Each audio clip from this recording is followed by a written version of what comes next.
Hello everybody. Trying to make a little recap video from last night on the strumming patterns. I think I'm probably gonna do 3 of these maybe to break it up. But yeah, strumming patterns is a huge deal because on this instrument you really have 2 halves. You have this hand that's doing the chords, and so that's where all the music comes from, the notes and the melodies and all that. This right here is your rhythm.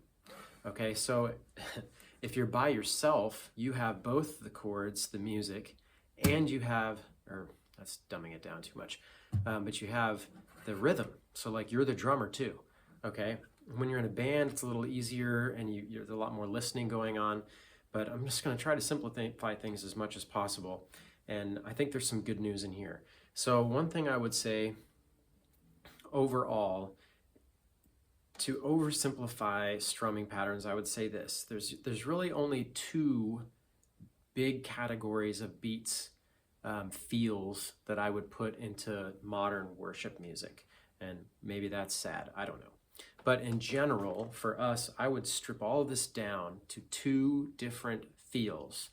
And for us, there's really, for a scripted pattern, if I was gonna say, hey, this drum pattern, this rhythm, memorize this and it covers a lot of bases, we'll have 2 of those. 2 of the main ones. There's some other ones that might be nice. But then there's some other things you can do to just have fun with it. So I'll share the 2 patterns. Those won't be till the next probably videos, but this one we're gonna focus in on something unique. But so for today though, or for this one, I'm gonna focus in on why and what, kind of some general things, and then some 8th note patterns that are very underrated. So one thing I would say, aside from those general categories, there's a couple ways to approach strumming. One would be, and I would just put it simply as, you're probably going to be listening to the song beforehand, you're going to know the song, so really you're just kind of matching the pulse of the song, which usually comes from the drums for the most part.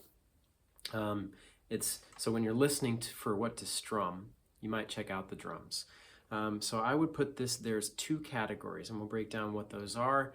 But in general, you can match the drums, or you can, if the drums are complex, you might simplify it up. It's kind of an art. There's value in, as a band or a group, where you might be doing diverging things, and then for a chorus or for a certain moment in the song, you converge maybe towards the end or whatever, and it's a nice kind of effect of, you know, a chorus where you literally like all together. But there's different ways to view it, but I'd say in general, you're either matching, you're mostly trying to match the drums. So the 2 patterns I'm talking about might be best illustrated with Build My Life. I think this one's by Tomlin, but the writers are whoever they are. But let me give you 2 examples. And so I'm gonna boil it down. Where did I put you? Oh, you're right there. Build My Life, I'm gonna put this one's in G. The 2 basic patterns to try to listen for and recognize really comes down to, one of the patterns is, are they hitting 2 and 4? It's a really like steady in the pocket, 1, 2, 3, 4, 1, 2. They might be doing some stuff in the middle, but in general, you're gonna hit 2 and 4. So the key there is actually 2 for these couple of different patterns. Another one to listen for is, are they missing 2? And usually we'll land, as a drummer, we'll land on 4 somewhere. Usually, most often, we'll land on 4, even if we skip 2. So if the feel sort of misses 2, but then hits 4, that's a different pattern. And they're kind of really all simplified into those 2 categories. So let me give you a couple of examples here. Build My Life, 217. All right, so here's the chorus. What are the choruses? 3, 4, 1, 3. Missing 2. Nothing on the drums there. Do, do, do, do, do. Nothing. 4. Do, do, do, do, do, do, do. That's pattern 1, and it kind of gives like this feeling of building, like we're going somewhere, typically. Now I'll show you where that changes over, and so here's a chorus. They're doing the same thing. This is the second to last chorus in the song. Still the same thing. Well, now they're building, and it'll build to the last chorus. Here it is. 1, 3, 4. 1, 2, 3, 4. 1. And if you're listening to the song, it like kind of took us from this feeling of building up to like a feeling of arrival. And the way that they accomplished that was that feeling of the 2 and the 4, that 2, 3, 4, that really sits nice. It like, you can land there, stay there. It's a really nice feeling. So if you're in this one where you're missing 2, it feels like it's building. But that's kind of like our 2 different styles of playing, for better or for worse, of pulses, I guess, in modern worship right now. At least for our song bank. I don't know. But so that's what I would say. Those are the 2 different patterns to look out for. But for now, we're going to do some different patterns with those. And man, maybe I should just stop it at that explanation. If you're in the book, look at page 5A, pattern 21 and 22. Those are like your main ones. If you were to memorize 2 patterns, or memorize any patterns in here, definitely these 2 for sure. And if you look at it, pattern 21, the accent misses the 2. You're on 2 and. So your force is after the 2. Anyway, and then on 22, we have the accent on the 2 and the 4. Whereas 21 is the accents only hitting on 4 of 2 and 4.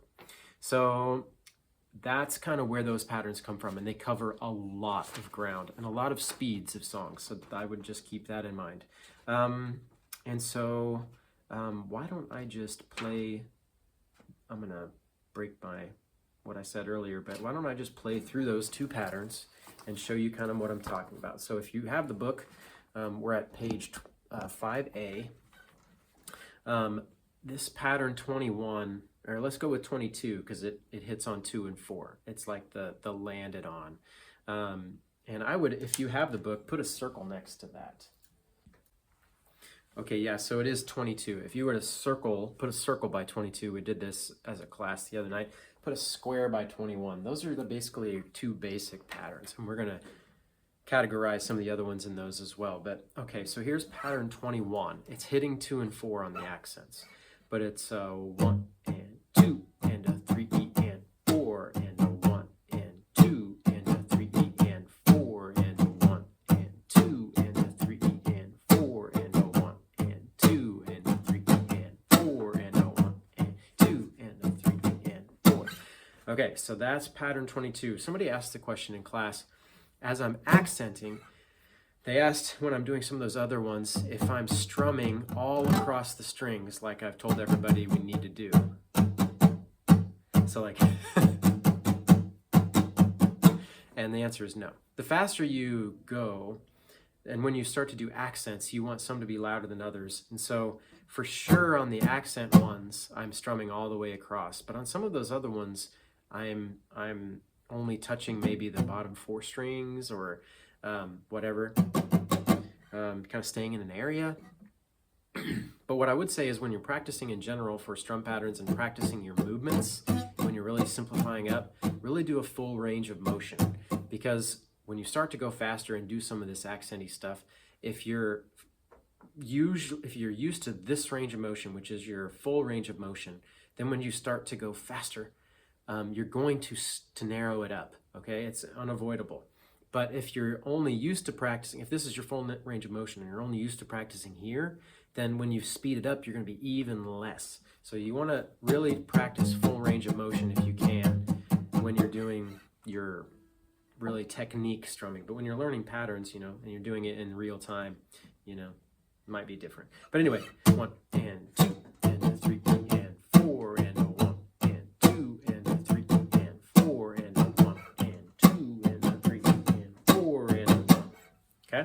As it gets faster.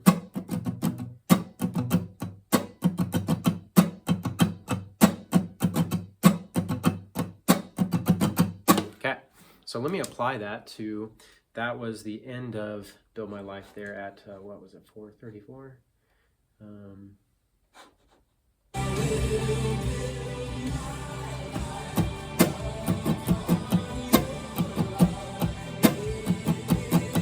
We're hitting with the snare drum. Our accents are. Okay. Now the other pattern is pattern 21. And that is the following. 1 and 2 and 3 and 4 and a 1 and 2 and 3 and 4. I misplaced the accent, forgive me, hold on a second. 1 and a 2 and 3 and 4 and a 1 and a 2 and 3 and 4 and a...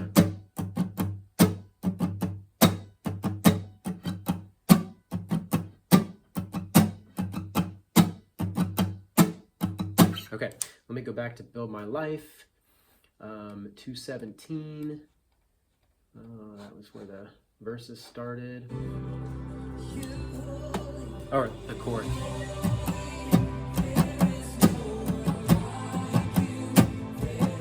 Because the drums are going da da da da da da da da. This two da da da da da.